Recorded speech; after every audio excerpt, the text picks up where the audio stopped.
Welcome everyone to the first episode of Nodes, a show about video games, more specifically mmorpgs, and a little bit more specifically Ashes of Creation, which is going to probably be my primary focus.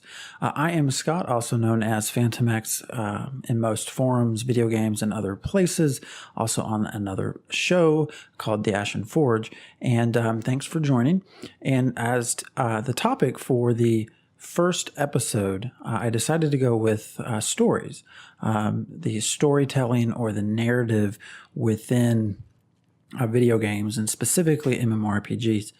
There are a lot of wonderful stories out there, but I feel like there's a big component that I personally would love to see added to the mmorpgs that I play that's just not there. Something that would become very remarkable, very memorable, potentially, if there was a way to implement it within this genre. And I do think Ashes of Creation is building towards that. At least I hope so. A little bit about me, I guess, since this is the first episode.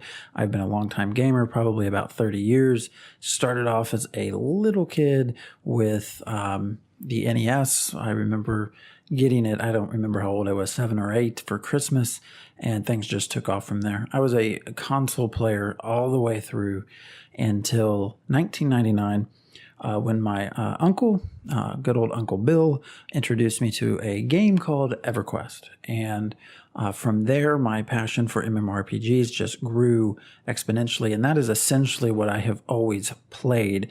I will venture off that path sometimes and experience other RPGs or even other genres, but for the most part, I spend most of my time within mmorpgs. And I've played essentially anything that I can think of that comes to mind or that you might mention. I've probably tried.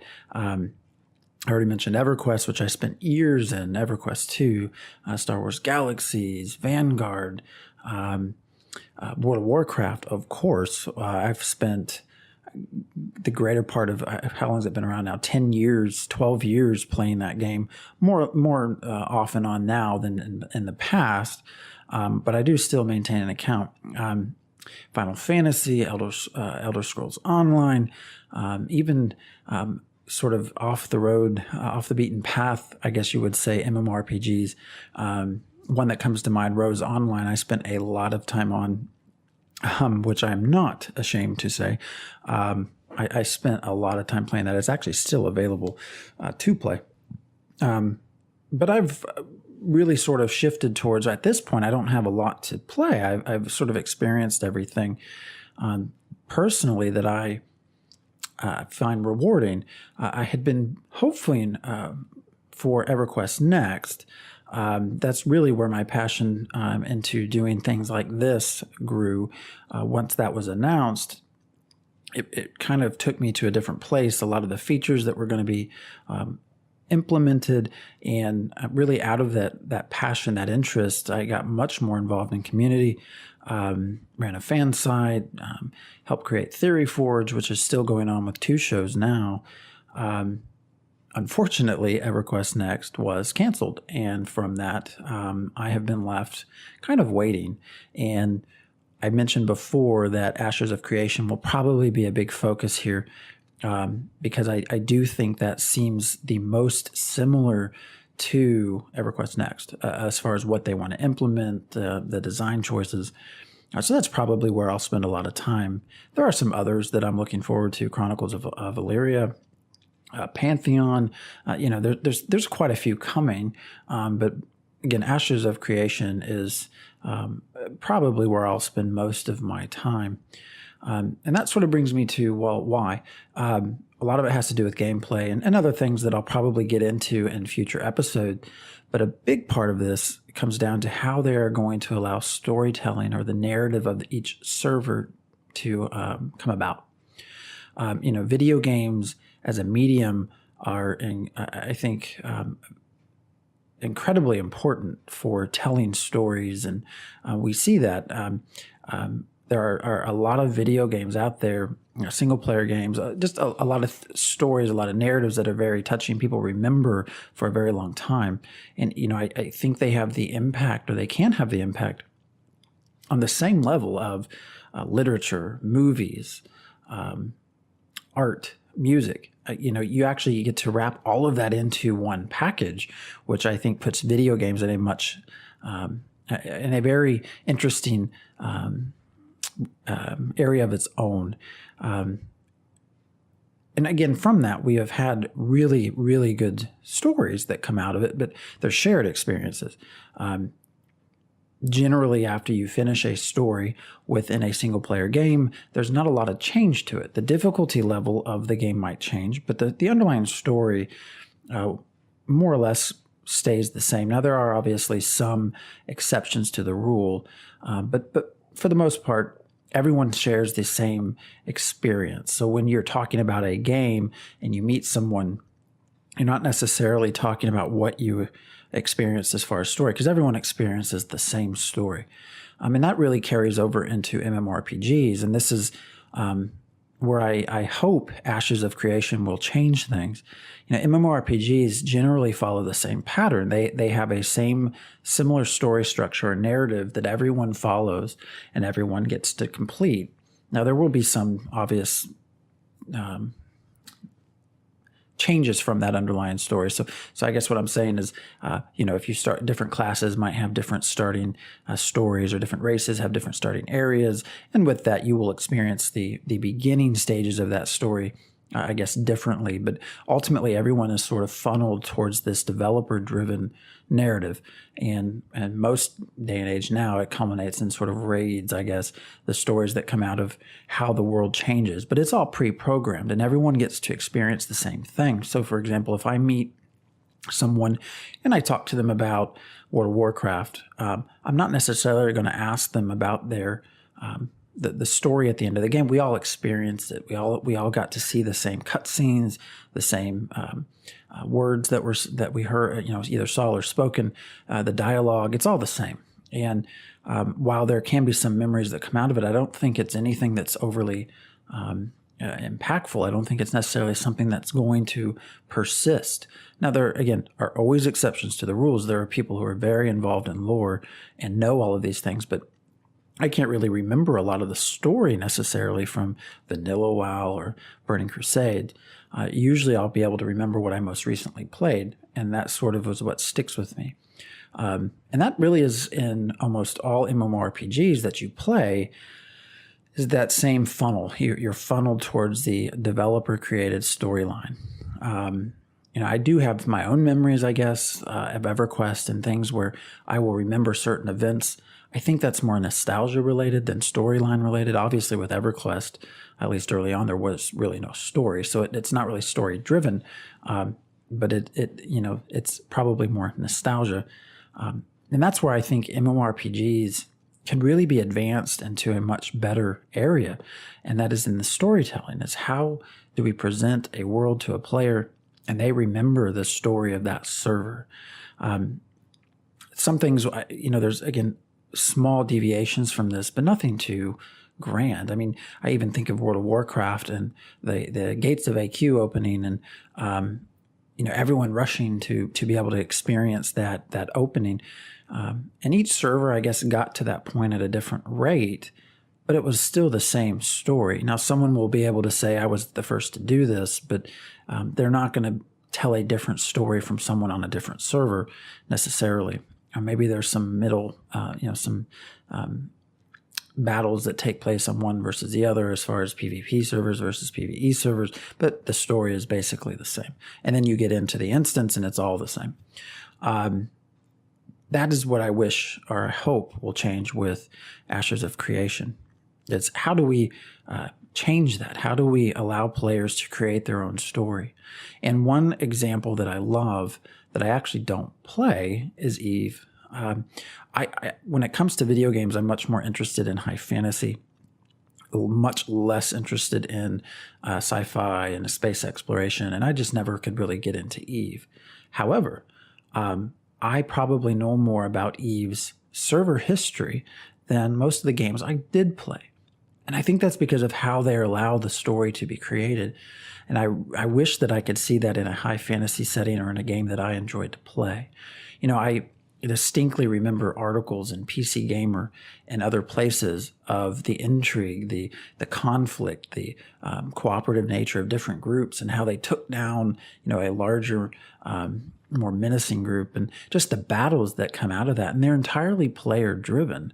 There's not a storyline that the developers have created that these players are following along on. They are creating the history of this world, of the server. That is what I want to see within a high fantasy setting. I want to be able to see those stories. I want to be able to hear something from a player on a different server that just blows my mind away, that it's just so drastically different from what I've experienced. That storytelling that is not shared is something that I think could do wonders within just the MMORPG genre. And I really think Ashes of Creation is getting there. I mean, even if you look at Eve, the story fell out of the game. Propaganda, and again, the things that would even occur outside of the game, the planning, the backstabbing, the story was so grand that it fell out of the game. You'll see that, some, I guess, story coming out of other games. I guess there's, World of Warcraft, people will write fan fiction or fan art, but it's not impacting the game itself. Eve, however, the game sort of kept playing even outside of the game. And that is, I think, entirely because of giving players the ability to craft the story that of the server that they live and play in. And I really, really hope Ashes of Creation follows that sort of pattern. And I think they will, based off of what they are saying that they're going to do. At least I hope they will. A lot of this comes down to how they allow the servers to develop. So, I guess MMORPGs, expansions are added and storylines are continued. But again, there's not a lot of change within the server. The developer might change something. They put a city somewhere different. They introduce destruction to an area. But that is all player driven. That is all developer driven. That is not player driven. And again, we all experience the same story, even when they do instances within quests and the world's changing after you complete a quest line. Well, everyone does that. If I reroll a character, I'm going to go through that experience all over again. There's no sort of replayability. Ashes of Creation, I think, is going to be very different, where the way they are trying to set this up, each server will have a different history. And I find that just amazing. I almost feel like there needs to be someone like Astonus that sits and chronicles everything of each server based off of what they're at least promising. And there's a variety of different ways I think they're going to try to implement this that is going to allow us to experience things different. Even within the same server, I mean, I could play for a year, and if they do what they say, I could drop out for a year, come back, and things would be just entirely different. I could start a brand new character on the same realm, same server, and experience gameplay in a whole different way, the interactions with other people. And again, that really comes down to how they're implementing certain things. Sort of central to this, there's several things that are central to this, I guess, now that I think about it. PvP conflict. So it's, to some degree, everyone will have to enter into the possibility of player versus player. That allows for a lot of different stories versus other games, other MMORPGs. Certainly, World of Warcraft would have its PvP servers, but there are PvE servers, again, where everyone follows the same path. So this need to engage in PvP, the conflict that will arise for goods, services, ruling within metropolises, and everything else, land, that conflict, I think, will produce meaningful changes to how the server history is developed, the story that comes out of that. Also, one thing that is central to this is anything that can be built can be destroyed. And I find that to be again, a very interesting way to push the narrative or push the story. I could belong to a metropolis, be a citizen, get kicked out for some reason, get upset, and potentially join up or pair up with someone else and take that metropolis down. I could decide that someone did me in a bad way. They took taxes. I didn't like how they were doing it. I could stay a citizen. I could then funnel information out and help bring down that empire. These are not developer-driven stories. These are player-driven stories and motivations. And I guess player agency is something that is very much discussed within my friends. It's sort of, how do I impact the world? And what Ashes of Creation is promising with these things is as you could impact it a pretty large amount. Another part to this are nodes. So within their system, and yes, that's sort of how I got the name for this show. There's some other reasons to it, but within nodes, so you will find different areas of the world develop at different rates, different paces. They'll have different lore associated with them. They'll have different NPCs. That will also vary by server. So not every server is going to have the same nodes, the same lore, the same NPCs. And those nodes can be destroyed. You begin building and building and building until someone maybe comes along and takes it away from you. And that could change everything. That allows, again, player-driven change that really impacts the history of the world. The conversations that I could have on the Ashen Forge, for example, could be very different from some of the conversations had on other podcasts or other shows about the game because they're playing on a different server. I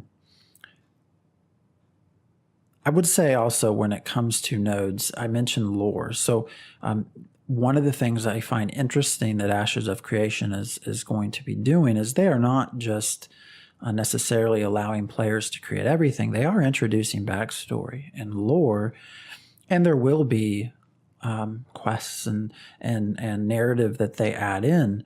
But I think I remember them saying something to the effect of a canvas and here's a paintbrush. So they're going to provide some tools. So they're sort of blending, hopefully, the best of two worlds. They're going to give you something to experience that they create, an underlying theme or an underlying narrative, lore to explore or uncover and to experience, and maybe quest lines to follow and epic events to take part in.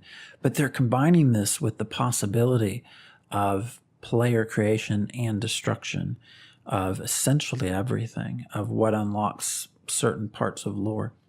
And they're setting up a scenario with that where even their own stories will be different from server to server.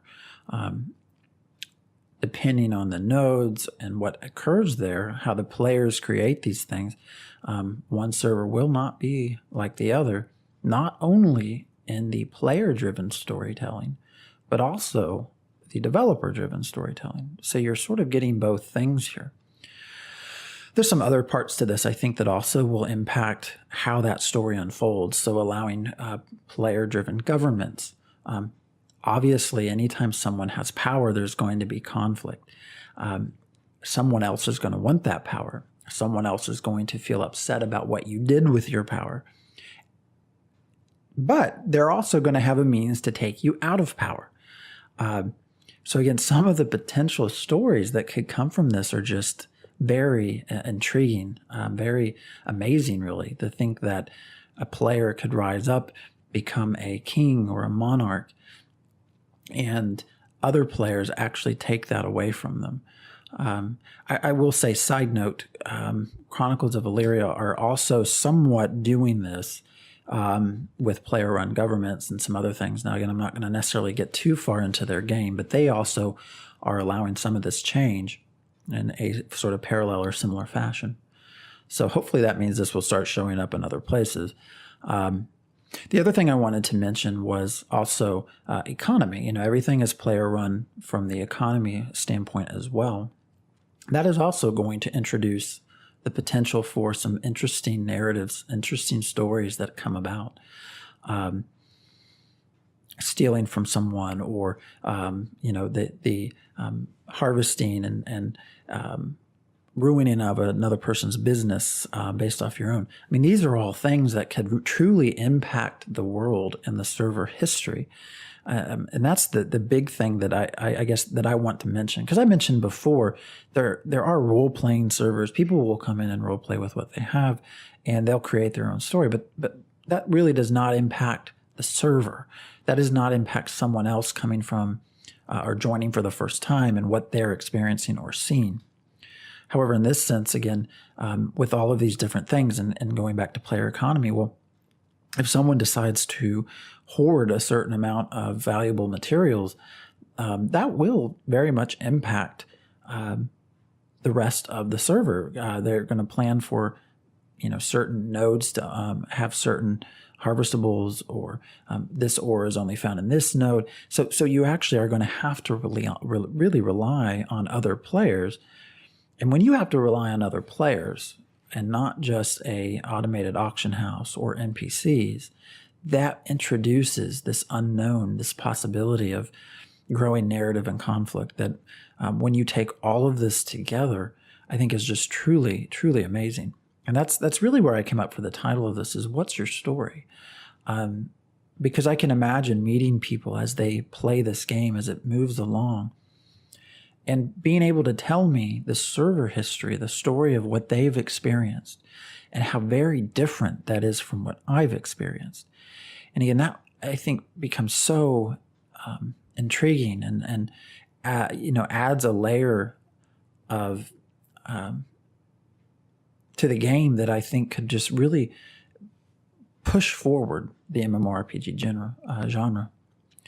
For a long time now, the genre has been pretty stale. I mean, it's all been pretty much the same thing with different, different cover and different wrapper. Everyone trying to mimic World of Warcraft, basically. But I do feel like a big part of the problem, not the only problem, but a big part is just this player-driven world. When people spend time, we're getting to a point when we spend time in a virtual world like this, we want to actually see change. We want to actually see our actions have some sort of impact to the game. And for the most part, you just really don't see that. World of Warcraft has tried to disguise that in different ways. World quests is sort of the spin on daily quests. However, you do enough of them, and you sort of lose the feel of impacting the world. It becomes repetitive. That's really where a lot of things lost me. I ran my first raid through Legion. We successfully completed it, and it's sort of like, well, what's the point other than a gear hunt? I'm not experiencing anything new. And that's where I quickly sort of lost focus and I really haven't touched the game now for several months. I really think this is should be a huge focus for the genre in general and developers as they progress forward. And I'm really hoping that Ashes of Creation gets this right and that they allow these stories to take place. I would love to be able to see a world that spills outside of the game. And this, again, idea of being able to experience something in a very different way from someone else is just very, very intriguing. It comes with some concerns I have personally, and I think some concerns in general, which I guess I can get into at another show because they start going off on different topics. How will people truly feel about having to go through PvP? Does that knock down some numbers? What do you do when you don't have the amount of people you need to affect change in the world? There's a lot that comes to this. They mentioned metropolises. If you decide to attack one, you're definitely going to have the numbers. So if it's a low population game and you have a huge guild that's sort of central to this metropolis, are you realistically going to be able to remove them? I don't know. I guess that will all sort of pan out. But those are where my concerns come is, do you have the numbers to be able to implement this in a way that's truly effective? Am I going to be the only farmer in a wide area where I can basically do whatever I want and not really impact much? Or am I going to have to compete with other people and, collaborate with someone, backstab someone, try to take someone out of business? The more players you add to the world, the more of these stories start to pop up. And the more of these stories that start to pop up, the more the world changes. And that is what I really hope to be able to witness within Ashes of Creation. What's your story?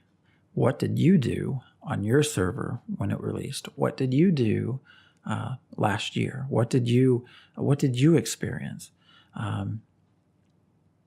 That to me is the sort of ultimate experience within a world like this, is can I craft a narrative that actually impacts other people? And because of all the things I've mentioned, I think Ashes of Creation has the best chance at being able to allow me to experience a game like Eve in a high fantasy setting. The conflict that comes from PvP, being able to destroy what another player has built, the conflict that arises from governments and the interaction of governments and the governments and their citizens, the economy, how that plays into all of this. These are all things where you get player-driven change in the world. That, to me, is the ultimate change to what is currently, I think, a stale MMORPG genre. So I really, really would like to hear any feedback or what your thoughts are on this idea, this evolution, I would say, of storytelling within MMORPGs. Still guiding the players, but allowing them to create their own narrative within your world. I hope to see this, and I hope to see it soon. So thanks for watching, and thanks for listening, and I will see you next time.